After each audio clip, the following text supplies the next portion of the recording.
Well, hello, everyone. I'm Liz Couteau, and I have the pleasure of kicking off an awesome session on data.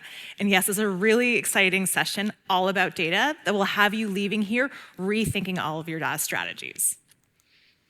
In the first half of this presentation, our data and ecosystem product manager, Ashley McKemmy, is going to take you through our approach to developer data, the new products and features we've released, and help you better understand, manage, and apply your data. After giving this overview and examples of what you can do, we're going to bring our VP product, Russ Ketchum, on stage to join us for a fireside chat.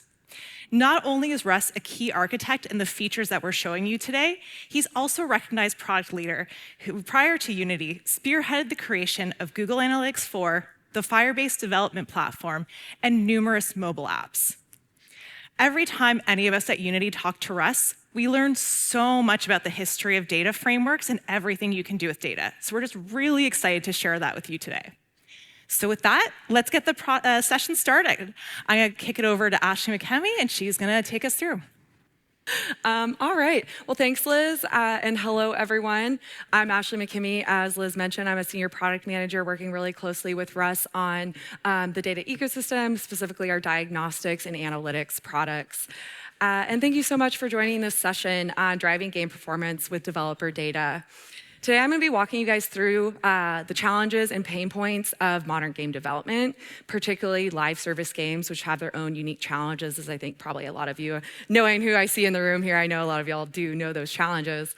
And also how you can leverage the power of your data, developer data, in the Unity ecosystem in conjunction with the developer data framework and our recently released engine diagnostic solutions to achieve greater stability in your mobile and PC games, and also leverage your data for success at scale. Before ending with a sneak preview into our roadmap, a deeper dive into some of the things you might have seen in the Unity roadmap session the other day, and give a sneak preview of some exciting features that are upcoming, like benchmarking. So, to start, we often hear the saying that that it's never been easier to start a game, yet never been harder to scale one. This rings incredibly true in today's modern game industry, as new tools and technologies have dramatically lowered the barrier to entry, empowering creators to bring your creations and visions to life faster than ever. But what happens when you ship that game? And that's when the real challenges often begin. In fact, 62% of studios surveyed in the Unity 2025 gaming report stated that their primary growth strategy in response to economic challenges and risk is to stretch existing live games, impact through tactics like content updates, new content, deeper market penetration, and expanding their platform reach to new devices to reach players that they already haven't today. Unfortunately, many traditional game development norms are designed for a single ship date and don't really scale well and aren't suited for continuous development and improvement. In fact, according to a 2023 Griffin Gaming report, 70% of producers feel that their pre-launch pipelines are not suited for live services post-ship. So let's unpack why scaling live games is such a formidable task. First, there's a breakneck release schedule and cadence and content demands. In today's landscape, especially with more and more games and more accessibility to those games, players are demanding more and more content from this game developers. This means that live service teams are not only being pushed harder and have more demands on them, but this relentless schedule also is putting immense pressure on your development pipelines as well. So for example, imagine a scenario where a major in-game event or new virtual item collection needs to launch at the same time as a live game or a product launch in the real world. Any delay can mean lost opportunities, lost revenue, but shipping too fast can introduce critical bugs that impact your reputation and the player experience. And unfortunately, as a result, producers are often citing that release coordination and shipping hotfixes as their most painful task, which is not what we want. You want to be building games and focusing on the fun for players, not focusing on bugs, hotfixes, and technical debt. Secondly, there's the challenge of running on a huge, diverse set of devices and hardware in the modern gaming landscape, as it's incredibly fragmented. We're talking about tens, if not hundreds of thousands of different devices and device configurations across mobile, PC, web, console, and other platforms, as I'm sure a lot of you all know. Performance and stability are, though, the bedrock of gaming and of the player experience. Even though a lot of developers know that these can impact engagement and retention, it's often incredibly hard to correlate those, let alone find the time to prioritize across all of these. And then from there, identifying and optimizing for the variations of, from the different CPUs, GPUs, configurations can be incredibly difficult and often ends up being a Herculean effort. And then third, with the success at player scale, the goal, which is honestly the goal of all developers, right? You want to have a successful game. You're now needing to meet the needs of tens of thousands, hundreds of thousands, maybe millions of players. And unfortunately, while a great problem to have, the scale of this often amplifies every single problem that you're facing or the challenges you've already been facing. So when you have a massive player base interacting with, like, for example, a complex virtual economy, an intricate multiplayer system, every new feature, every balance change, every technical glitch can have enormous ripple effects.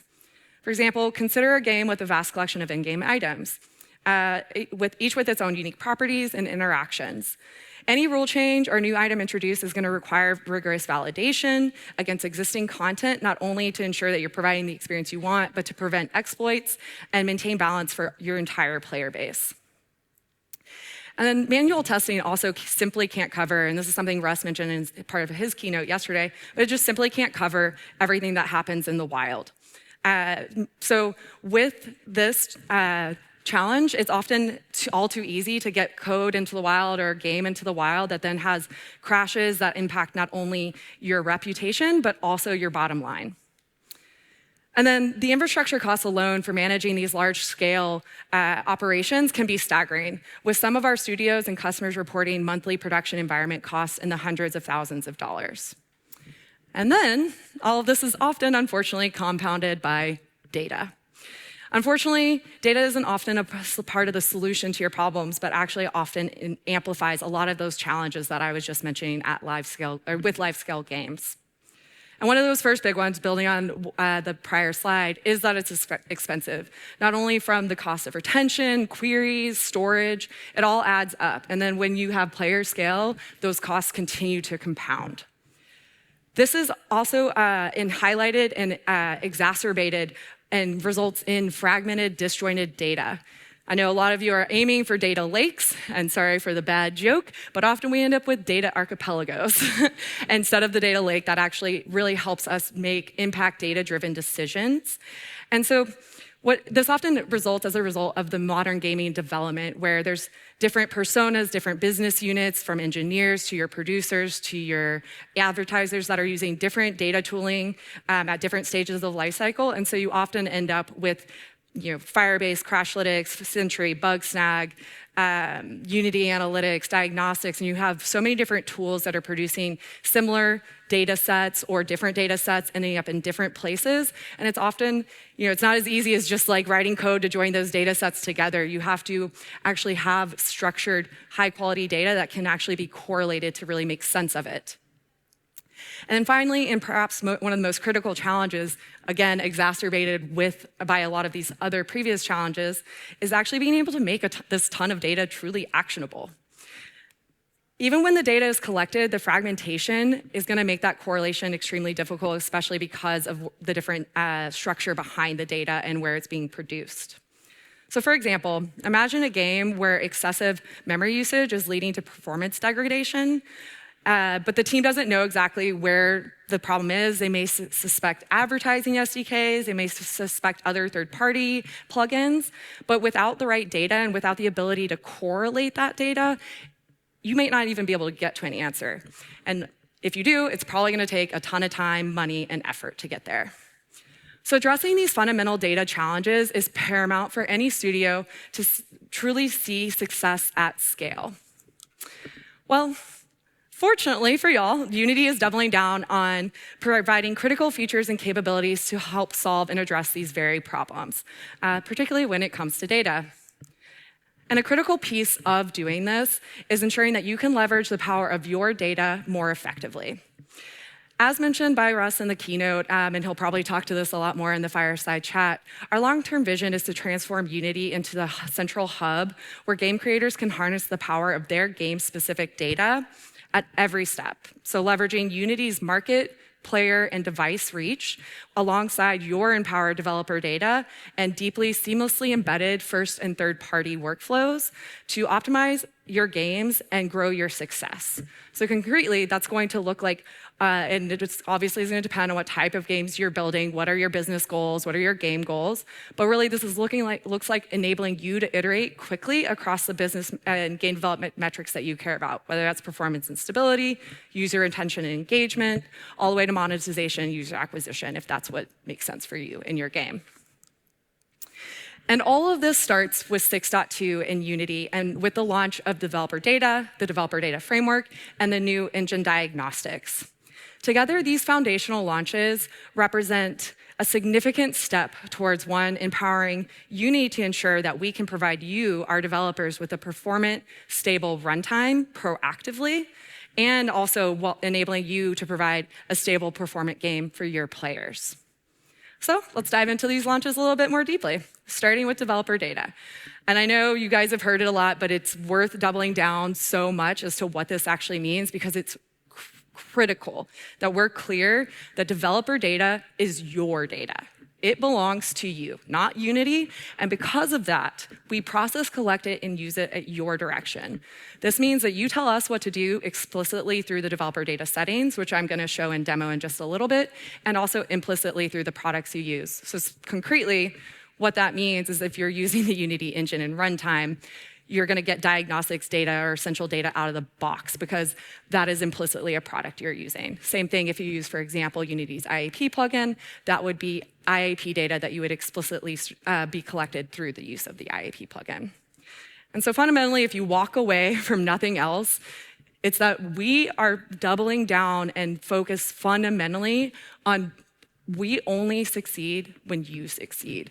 That means we want to make sure that you're successful with your developer data and with your games. So the introduction of the developer data framework ensures we're creating a user-centric data ecosystem. So again, your success first and foremost. And our goal is nothing less than ethical, transparent data collection and processing for developers and your players. It starts with configurable, easy to start settings. And right here, you'll see in the editor, there's the ability to enable and disable diagnostics or essential data collection, in addition to a unified platform-wide consent mode for players managed through one single API that then controls your data from wherever it's produced in whatever services you're using with Unity. Notably, you can also, this is the project settings where you can enable and disable the diagnostic data that is inherited through to your build profiles if you're using a version of Unity that does support build profiles. And you can go into the build profile settings and actually configure it to be more nuanced at the data collection level. So for example, let's say you want to optimize and track data on mobile devices and builds, but not on PC. You can easily do that and configure in your PC build targets. But you may be wondering, how does this help me actually make a better game? Well, enter Diagnostics. And I'm going to actually do a deep dive, and may the demo gods be with me as I go through this. So, first, before I go into it, a couple quick things on Unity Engine Diagnostics and who is it a right fit for today. Notably, and what I mentioned before, it's enabled by default on net new 6.2 projects and beyond. If you're upgrading from an older version, it will be disabled by default. So it won't just start collecting data when you upgrade. It is supported on mobile and PC with the minor exception of Linux and Universal Windows platform. Purely scope, we're going to be adding support for that and web in early 2026. And it's targeted today due to the feature set for smaller indie and less experienced studios or those who just need basic out-of-the-box insights. And if that is you, then you're going to benefit quite a lot from easy onboarding. Like I showed earlier, you literally net new project, you don't really have to do much except for go through to the dashboard, select some legal terms and service, and you're good to go. And you'll be able to, and when we see, actually, let's just go ahead and go to the demo anyways as I talk through this. Okay, I can do this. Yes. Okay. So let me show off the developer data settings first, and then I'll go into more of the features that I was just showing on Diagnostics. Sorry, let's see if I can use a mouse and look at the same time. This is much harder than I thought it was going to be. Okay, so here's when I was mentioning, in addition to the editor toggle, you would then need to come in here and accept the legal terms of service for the developer data. It's in here, and sorry, let me actually click out and show you this. You would go to, for projects that have developer data enabled, so this can be 6.2, your main projects page in your cloud dashboard. And here you'll see developer data. This one I've already set up, so it would not actually have this by default. Wow, sorry, this is an exercise in brain-mind management here. So with this, you'll see there's collection settings and the usage settings. These are the explicit developer data framework settings that I mentioned before. Out of the box, essential data or diagnostic data is always enabled.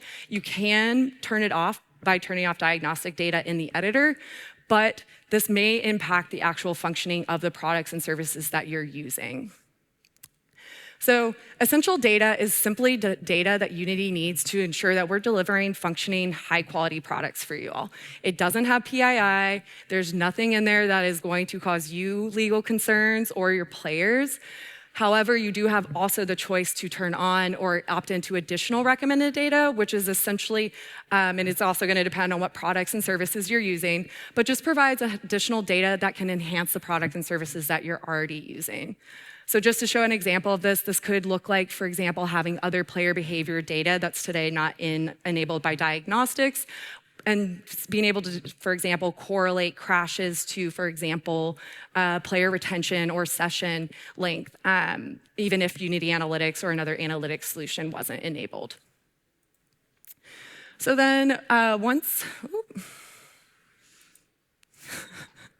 once you save that and go next, then you'd have the ability to choose which usage settings. So essentially, how is your developer data going to be used within the Unity products and ecosystem?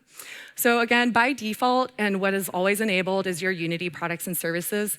Again, this just simply means we can keep providing you guys the best products possible so you can build the best games possible.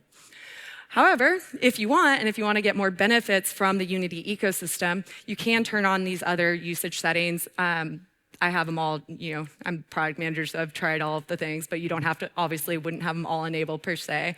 And just quickly going through these, customer-facing features and functionality, this is going to allow Unity to combine your developer data with other customers who have also selected this option. So I'm going to say again, if a customer or you don't turn this on, your data will never be combined with anyone else's.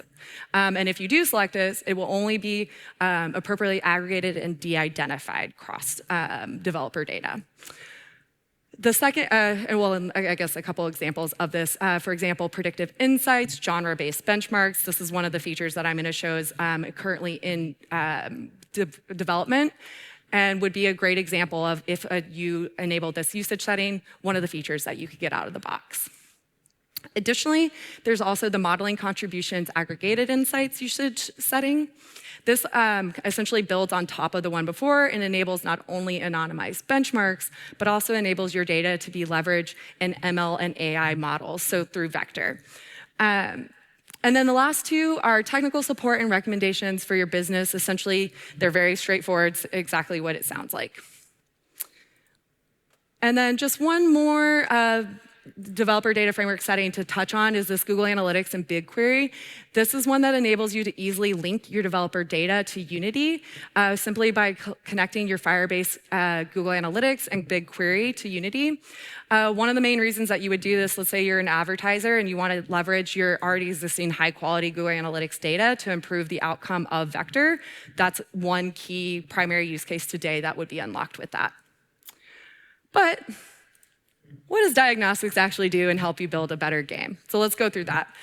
This one's going to be a lot harder for me to do this way, so bear with me, y'all.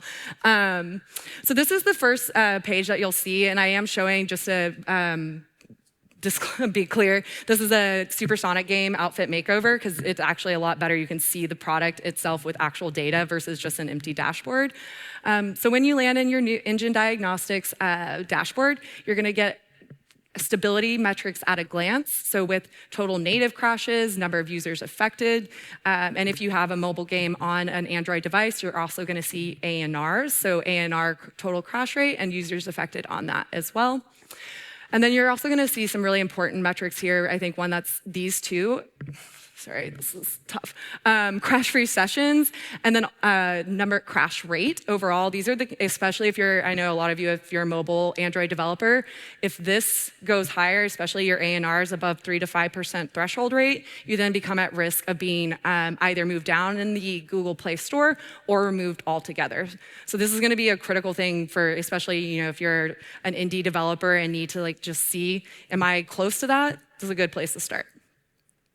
Then going down here, you can, as I mentioned, there's the ability to, well, hopefully this works, see how many times an issue is occurring, see how many players it's impacted. And so this is one easy way to then, well, that's not super helpful because they're all very low here, but let's imagine that this was a much higher number, you would be able to easily see okay, let's say this impacted 100 players. I obviously want to fix that one instead of spending my time on one of these here. So let's go ahead and drill down into one actual issue. Oh, sorry. Actually, well, I can show you on here too. There's on both pages, there's the ability to filter and see a date range. Right now, we support 30 days data retention, but we're working on adding and supporting 90 days I think by the end of this year. You can also filter by your version, the device that the game is on. This is a bad example. Let me go back because this is specific to this error, actually. So you'll be able to see the version. So in this case, they have these two versions, Outfit Makeover. These are all devices that the game players are actually playing on in the wild. And you could filter down, select that. You can then also select, if you want to just drill down into a specific platform. And then there's a ton of additional filters here. These are all the different data points that are being collected out of the box with the Insight module. And you'll be able to, for example, if you want to pick a specific CPU model, click on that, select it, apply your filter. I honestly haven't done this one, so who knows if something pops up. Yep. Bad example, but there you go. Probably too nuanced there. So now let's go, sorry, cancel? Yeah, hard to see. Okay. Go to an application not responding. So then when you drill down into a specific issue or crash, whether crash, exception, ANR, you're not only going to get your issue details, occurrence timeline. This is not the best example, again, because it's one that's just happened one time. But imagine, let's say you have an issue that's actually occurred and has been plaguing players for a couple weeks or so. You're going to be able to see here on this timeline when it actually happened. And then you're also going to get a lot of other metadata. So again, the ones that I talked about at the top filter level, I'll come back to this in just a second because I want to show you the additional metadata that you also get with your crash. So again, this is just another really good example of the data that's coming from the diagnostics module. In addition to that metadata that'll help you pinpoint and figure out exactly what type of device, what player and hardware the issue is occurring on, you're going to get the full stack trace, which this will expand. Sorry, I really can't see it super well over there, but you can expand it down here-ish somewhere. And then there's also the ability to, I think that's one of these is download the JSON. So you can actually just get a file and download that too if you want that. So in addition to that, this is actually not the best example. Let me see if I can go quickly and find one that has better breadcrumbs, because out of the box we have session start, pause, resume. We have low memory warnings as well as a crash, so you can get a much better session timeline than that one typically is showing. Let's see.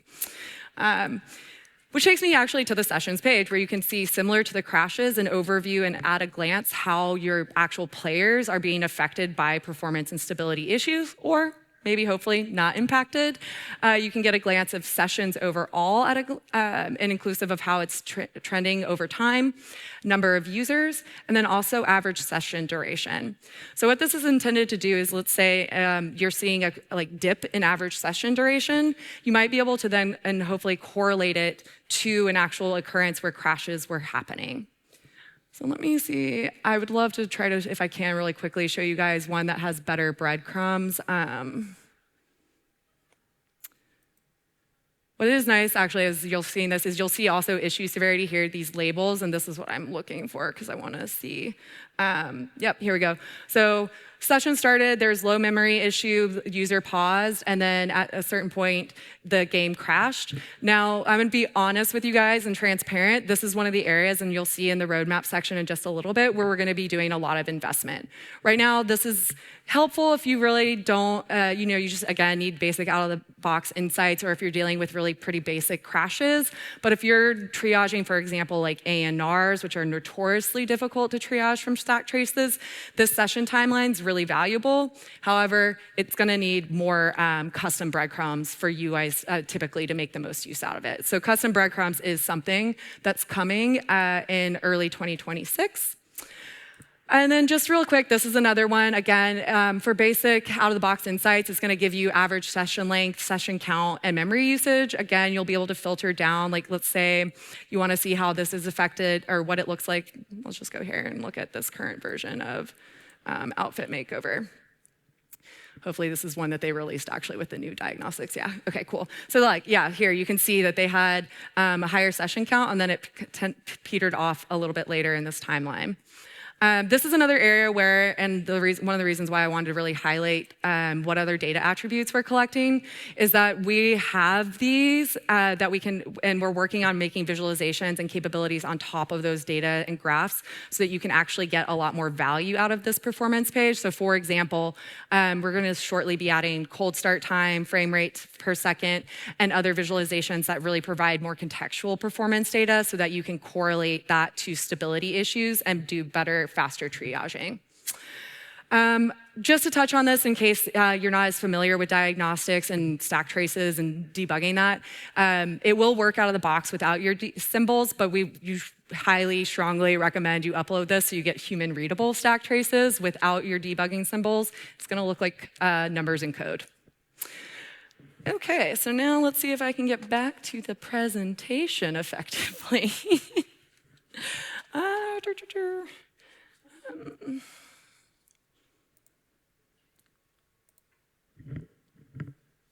I think I got it. Yes, thank you. Yes, claps for that. I appreciate it. So cool. Okay, so I showed you what is available today for diagnostics. And again, really suitable if you're just getting started, you need some basic, really quick out-of-the-box diagnostics, the ability to see really quickly what's happening from performance and stability. But I'm gonna assume quite a lot of you have more established data pipelines or established data tooling already for your performance and stability. So we're laser focused on building from this foundation and working towards unlocking our vision of success at scale for all of you and the developer community through the power of your developer data. So our simple goal, as I mentioned, is to help you build the game of your dreams and operate it for as long as you want to, and do so by growing the metrics you care about. And we're doing that by focusing on a couple critical things. First is higher quality, better data, more embedded first and third party workflows, and then insights at scale. This is a slide that you might have seen from the roadmap session the other day. It's a little bit more detailed, and I wanted to go into it a little bit in more detail, hence why I did that. But it bears repeating that, and I want to show that there's consistency. We're not different roadmaps across different presentations. But at the high level and platform level of developer data and the data ecosystem, some of the things that are upcoming are backporting to both 6.0 and 2022.3 LTS, in addition to full web and PC support coming in early 2026. The backports are already actually going through production verification right now at player scale with Supersonic. We're also focused on making that higher quality, better data through a unified object model, streamlined project configuration, and optimized data infrastructure that's going to improve your data quality and usability while also reducing your developer overhead. And then we're also working on not only expanding the out-of-the-box instrumentation that we have with, for example, additional performance markers in addition to the data that I already mentioned earlier, but instrumentation on a ton of systems within the runtime and editor, such as UI, audio, runtime objects, and more. And then that will be combined with more unified first and third-party workflows that will help you actually unlock richer insights and actually be able to correlate your data. So concretely, what those high-level platform features and capabilities look like in diagnostics is going to be faster, more proactive issue resolution with the ability to have issue alerting. So you'll be able to set up, and when a crash or exception occurs, be automatically notified in your tools and workflows of choice. So let's say Trello, Slack, Jira, et cetera. There will also, as I mentioned, be custom logging and breadcrumbs coming. So that'll be able to go into the session timeline.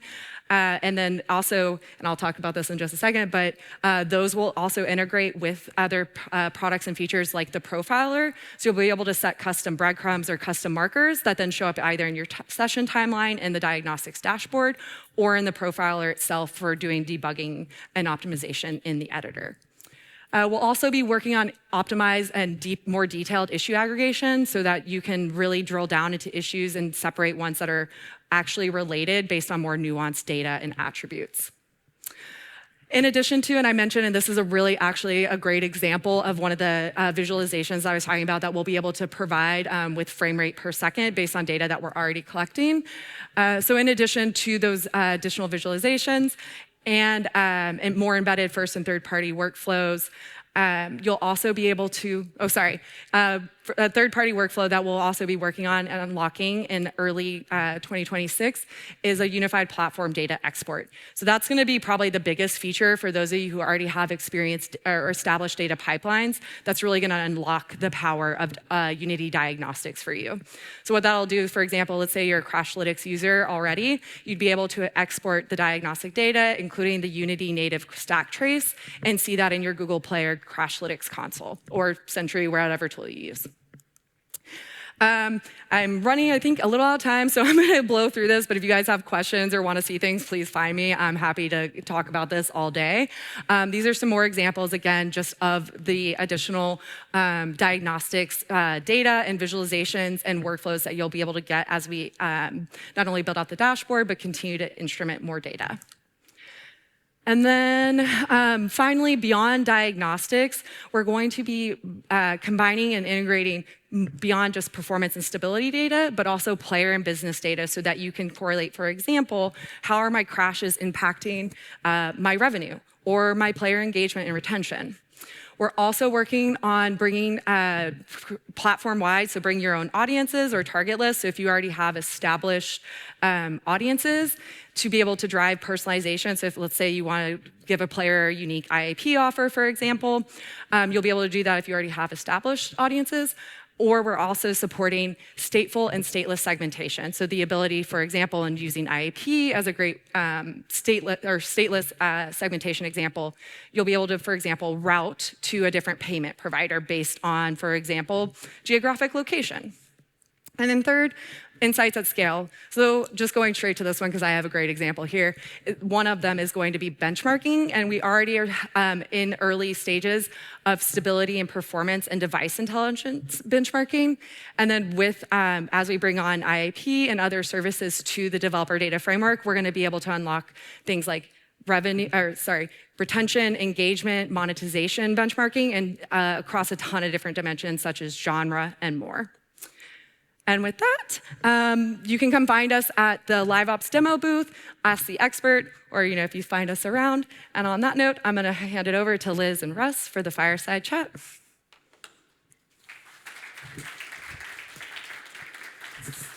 Thank you so much, Ashley. That was such a great overview. I also appreciate when someone shows us the actual dashboard and the products. And with that, we'll kind of pivot. So with all that background, we're here to pick your brain, Russ. And this is actually your second time on stage. You were in the keynote yesterday where you talked all about data, which is not something we've talked a lot about at Unity in the past. Why haven't we talked about it a lot in the past? Yeah, I think it's because Unity's actually had some really good historic instincts about developers and their data and wanted to be protective of that data. And I think that starts from a place where until engine diagnostics, the engine itself has never even had the ability to collect data. And so really, we've been inherently very protective, has been the reason why data hasn't been a big part of the story. And can you elaborate on that protective piece? Like, why have we been so protective in the past? I mean, data is valuable to our developers. It kind of goes without saying. But as we were approaching Unity 6 and our aspirations around performance and stability, what ended up becoming pretty true pretty quickly was that we were almost being too protective. So if you think about something that has value, like a pile of cash, you can protect your pile of cash by hiding it under your mattress. You can protect it by locking it in a vault and it never sees the light of day. Or you could still be pretty protective of it, but put it in like a high yield savings account. And when you do that, you're tapping into the potential value that's there and you're actually making it more valuable. And where we'd been was more on the keep the data locked under the mattress. And we introduced the data framework really as a framework for our developers to be able to balance the trade-offs between putting the data to work while keeping it safe. Got it. That makes a lot of sense. So we saw that value there. We unlocked the vault. So now that we've done this, we have the developer data framework. Where do you recommend people start now that they're looking to invest their data? Yep. And Ashley showed a bunch of it. It starts with Unity 6. And so if you're creating a new project, it's really not anything more to do than that. So you've just created your new project. You build your game like you normally would. Engine diagnostics is enabled by default. And I think a good way to think about it is when you turn on diagnostics, that's really creating the connection through which developer data is collected from your live games. And so simply by just going down that path, you've unlocked developer data to start. We've intentionally made it so that when you're upgrading an existing project, we wouldn't want you to just suddenly start emitting data. That would be pretty unexpected for you and probably for your users as well. And so that's why we intentionally put that manual opt-in route for upgraded projects. Excellent. So when folks make that decision, slide the toggle, and unlock that, what happens to the data after it's collected? Yeah, so it's dependent on every developer. So the basic tenet with the platform is that when you use a product and service that needs developer data, like diagnostics, we assume that you want that product to work. And so that means that we're going to collect, and Ashley showed it, we're going to collect the essential data and use the essential data to make the thing go. And when I say make it go, I mean for your benefit, not for your competitor's benefit, not for anybody else. It's really we're collecting the data and using the data to give the value of the service to you. Excellent.